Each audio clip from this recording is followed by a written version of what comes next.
Now, once you have Daniel chapter 11, we're also going to turn to Revelation 16. Revelation 16. So we're going to look at three passages.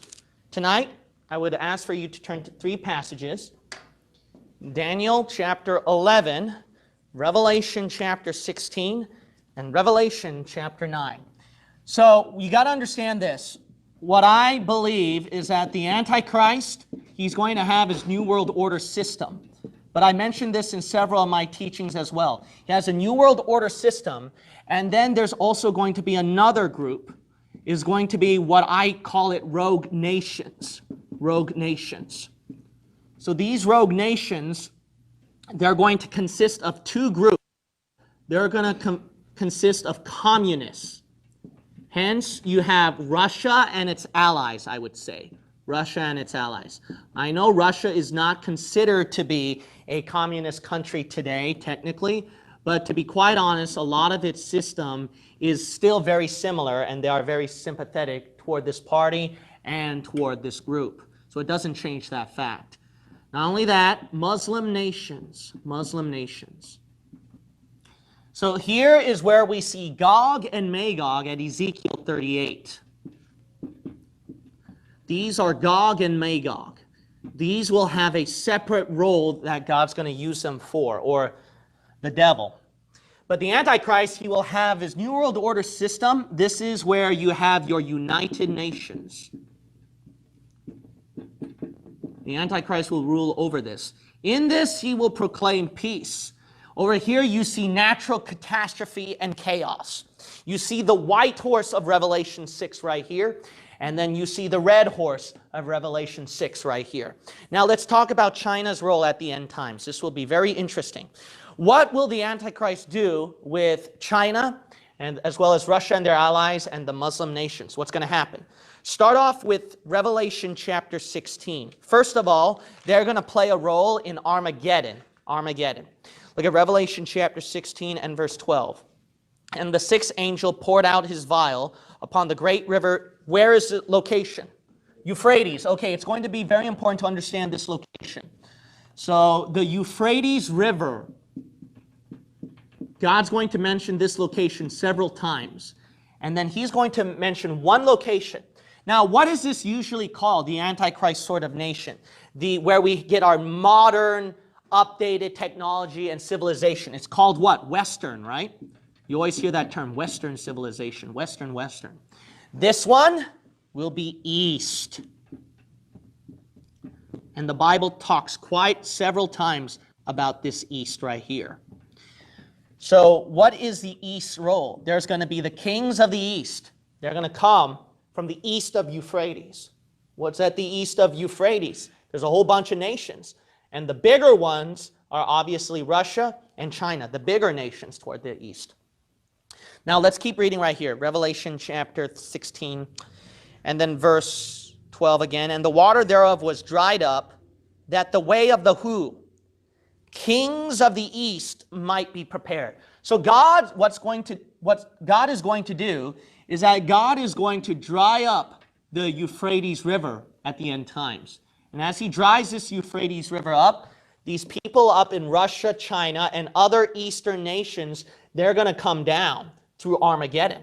Why? Because they're going to be attacking the nation of Israel. Let's keep reading right here. Verse 13, and I saw three unclean spirits like frogs come out of the mouth of the dragon, and out of the mouth of the beast, and out of the mouth of the false prophet. For they are the spirits of devils working miracles, which go forth unto who? The kings of the earth and of the whole world. See, one world, United Nations. These guys are getting involved too. To gather them to the battle of that great day of God Almighty. Armageddon, they're coming down. Look at verse 16. And he gathered them together into a place called in the Hebrew tongue what? Armageddon. Armageddon war is going to happen. And what's going to happen is that the United Nations under the Antichrist, as well as these rogue nations from the east, they're all going to come down, and then they're all going to battle right here. Israel is going to be a hot spot, you got to realize. Israel is going to be a hot spot. It's going to be attacked from west and east. It's going to be attacked west and east. And they're going to come down, and God, with one fell swoop, like that. Now, the thing to understand is that I have no doubt that the Antichrist, because of Revelation 6, it says he's going forth conquering and to conquer. So because of that, which nations is he going to be struggling with? That's something important to understand. Go to Daniel 11. Daniel 11. Thus, you got rogue nations, see? Rogue nations. They will give the Antichrist a little bit of a hard time. You're going to notice that. Look at Daniel chapter 11. Now, look what happens right here. Notice who the Antichrist is having trouble with. In verse 40, and at the time of the end shall the king of the south push at him, and the king of the north shall come against him like a whirlwind, with chariots and with horsemen and with many ships. And he shall enter into the countries and shall overflow and pass over. He shall enter also into the glorious land, and many countries shall be overthrown. But these shall escape out of his hand. What nations escape? Even Edom and Moab and the chief of the children of Ammon. He shall stretch forth his hand also upon the countries, and the land of Egypt shall not escape. But he shall have power over the treasures of gold and of silver, and over all the precious things of Egypt. And the Libyans and the Ethiopians shall be at his steps. Now, what you're going to find out right here is that this context is following the Antichrist. How do you know that? Because all you have to do is look at verse 37 and 38 and verse 36. And we mentioned those verses so many times. Who is Daniel 11, verses 36, all the way to the end of verse 45. Who is it referring to? See, it's Antichrist. I mentioned that to you over and over again, so I'm not going to expound on this. So I'm going to take it for granted you believe it. So the Antichrist is found at Daniel chapter 11, verse 36 and onward. That's the context. The Antichrist, you notice right here, who is he having struggles with? You notice all these nations that consist mostly of what? Muslims. Muslims. So he's going to be having trouble with them. But you're also going to notice right here, while he's having trouble, look at verse 44. So verse 43, he's conquering them. 44, but tidings out of where? The east, and out of the north shall trouble him. Therefore he shall go forth with great fury to destroy, and utterly to make away many. Out of the north, he's going to have trouble, but also out of the east. So remember, Daniel is speaking right here in a location of Israel. Now, the north of Israel is going to be where Syria is. Hence, that's why the Antichrist is going to be Syrian. He is going to be Syrian. But I'm not going to expound on that. I already taught that many times in several videos. But you'll notice right here, he's getting trouble out of the east as well. So who are the nations that are located at the east? All kinds of nations. But definitely, it's obviously going to include the two largest ones you can think of, Russia and China. So he's going to be having trouble with these guys. But the Antichrist, I have no doubt that he's going to have some sort of control over them as well, which is not hard to believe with today's current events. You notice how the relationships with Russia and China is on and off, on and off, on and off. Why not the Antichrist as well? It's going to be on and off. So they're going to aid the Antichrist in some things, especially when it comes to the nation of Israel. When it comes to the nation of Israel, they're going to be aiding. And what God's going to do, man, he's going to wipe out all, it doesn't matter which nation you are. You can be one world power under the Antichrist. You can be siding with the rogue nations, with the Muslims and communists who are growing so much in dominance and power. It doesn't matter. God, just one fell swoop, like that, protecting his little nation of Israel. Not a problem for him. But now let's look at Revelation chapter 9. Revelation chapter 9. You want to see the numbers right here? This is huge. All right, huge. Look at Revelation chapter 9, verse 14. Now, if you remember my other teaching concerning about China, I mentioned that it's extremely large concerning millions, right? A lot of you were very shocked about how many millions of Protestants there were, right?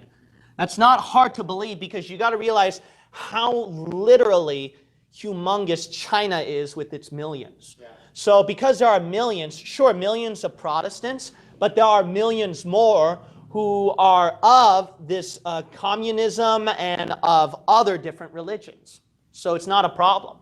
So there are literally millions. So, wow, if they're that big, Pastor, then the Antichrist, no wonder he will have a hard time with them, huh? Yeah. Look at this one. God is going to use these group of people out of the East. He's going to use these people to punish the Antichrist world. Didn't you know that? And it's going to be demonic forces involved. Satan, he doesn't make a pact with one guy. He makes a pact and covenant with many different people. And if you're familiar already with the conspiracy realm, you notice it's not a problem for the devil to make a pact and deals with all kinds of different elites and groups of people. And these groups of people, if you study the history and current events, they will even turn against each other too. That's not a problem with Satan. Now let's look at Revelation chapter 9, verse 14. Saying to the sixth angel which had the trumpet, loose the four angels which are bound in the great river Euphrates. Now look at this. Bound in Euphrates. Isn't that interesting? Who is bound? Look at the book of Peter, 2 Peter, please. 2 Peter, chapter 2. Who is bound? Who is bound? Reserved for judgment. Now it says judgment. It doesn't say great white throne judgment. It says judgment. So it can refer to any sort of judgment the Lord chooses and selects. So these fallen angels who are locked up in Tartarus, God's going to loose up 4. And he's going to loose up 4 out of Tartarus for his judgment of the sixth trumpet, to judge the wicked world under the Antichrist system. Look at 2 Peter chapter 2. 2 Peter chapter 2. And then you'll notice right here that at verse 4, for if God spared not the angels that sinned, see that, fallen angels, but cast them down to where? Hell, and delivered them into what? Chains of darkness, bound, to be reserved unto what? Judgment. Now, if in my other teaching, I mentioned about one of the portals of hell is located close to where? Close to this direction, this location, where Israel is, one of the portals of hell. So by loosing up one of the portals of hell right here, as 2 Peter chapter 2, verse 4, close to where Sodom and Gomorrah sunk into hell, Korah, Dathan, and Abiram fell into hell, close to those locations, he loosed up and comes out these 4 angels. And what these 4 angels are going to do is that they're not going to be helping the Antichrist world system right here. They're going to be going toward this direction right here. Look at this. Go back to Revelation 9. Revelation 9. Verse 15. The 4 angels were loosed, which were prepared for an hour and a day and a month and a year, for to slay how many people? Isn't that a lot of people? 1/3 of mankind slaughtered. You need a huge number for that. Use some common sense by looking at today's current events. Which numbers would be the most logical of the nations who have the numbers who can wipe out this many? Toward the east. East. Oh, wow, yeah. Now keep reading right here. Keep reading right here.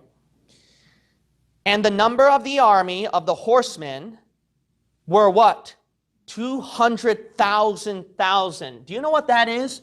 200 million. 200 million. That's not a problem with the rogue nations, because how many Protestants were there when we mentioned millions? Yeah, so many millions. It's not a problem with communists and other rogue nations. So remember, it's not just China. China makes up millions. That's huge. I could guess maybe China could make up a majority of this, but it's not just China. You got a lot of nations at the east as well. But look at this. These horses, this is not normal human beings right here. Look at verse 17. And thus I saw the horses in the vision, and them that sat on them, having breastplates of fire and of jacinth and brimstone, and the heads of the horses were as the head of lions. And out of their mouths issue fire and smoke and brimstone. By these 3 was the 3rd part of men killed, by the fire and by the smoke and by the brimstone. See, hell accompanies this. So isn't it a coincidence when these guys come out of hell, what are they bringing? They're bringing the powers of hell with them. And with these powers of hell with them, If you compare Revelation 9 with Revelation 16, remember God dries up Euphrates for his judgment, right? Revelation 16 goes hand in hand with Revelation 9. So it's talking about the same event right here, the same event. And when these guys come out, the powers of hell follow these four angels. While the Antichrist sets up something with this new world order, these four fallen angels from Tartarus, these Tartarus angels will come out and get these guys involved. And when they get these guys involved, the powers of hell combine with the 200 million. And through this pact and this covenant and this combination of power, which is no surprise because the Western nations are doing that too anyway. They're combining demonic powers with their armies. So that's not so hard to believe. Remember, the Antichrist, the false prophet, they're bringing their powers in this Western world, in this one world government. Why is it hard for these bunch to be involved like that? But let's keep reading right here. By these three was the third part of men killed. Let's look at verse 19. For their power is in their mouth and in their tails. For their tails were like unto scorpions and had heads, and with them they do hurt. And the rest of the men which were not killed by these plagues, yet repented not of the works of their hands. They should not worship devils, and idols of gold and silver and brass and stone, and of wood, which neither can see nor hear nor walk. Neither repented they of their murders, nor of their sorceries, nor of their fornication, nor of their thefts. Isn't that amazing? God sends a huge slaughter to wipe out a third of the population. In spite of all this, mankind is too proud, because it's not a surprise when you look at today, when the Lord sends them warning after warning, and then our Western civilization and world, our United Nations, they always try to rationalize everything and trying to say that it's not the judgment of God. People who preach about that, they're filled with hatred. You're not sensitive to these countries' feelings of what they're going through, so much hurt. And thus they do not repent of their wickedness, and they will still hold to their wicked system. So the Antichrist, you'll notice that he has a power play and struggle with these rogue nations. And they're going to get involved right here, these rogue nations. And it's going to be on and off, the relationship, on and off. And look at this number right here. That's why there's so many, Revelation 7, let's close it right here, Revelation 7. If there were that many millions of Protestants in China, it would make sense why there would be possibly, that huge of a number in China and eastern areas too. There would be that huge of a number from them. So Satan, he's going to have to use some common sense. He can't use peace because the numbers are too huge. He has to use two systems that is infamous throughout history to force conversions, which is why this religion is the fastest growing, because it doesn't use peace. That's why this system grows very strongly. Why? They use dictatorship. That's the reason why. So Satan knows in order to control these millions of saints possibly in the end times, because there are that many huge numbers of Protestants today, he's going to have to use force. So look at Revelation 7, verse 9. This is not Israel. Look at verse 9. After this I beheld, and lo, a what? Great multitude, which what? No man can number, of all nations and kindreds and people and tongues, stood before the throne and before the Lamb, clothed with white robes and palms in their hands. These are the tribulation saints out of different nations. Verse 14, and I said unto them, Sir, thou knowest. And he said to me, These are they which came out of great tribulation. See that? So it's not going to be a surprise that there are that millions of numbers through China and through those locations. Possibly. Because in Revelation 7, it gives a clear statement. There's going to be a huge number that no man can number, right there. So if Satan is going to have these many people sprouting out in the east, how is he going to control it? It's not through peace. It's going to be through rogue. It's going to be through force, by force.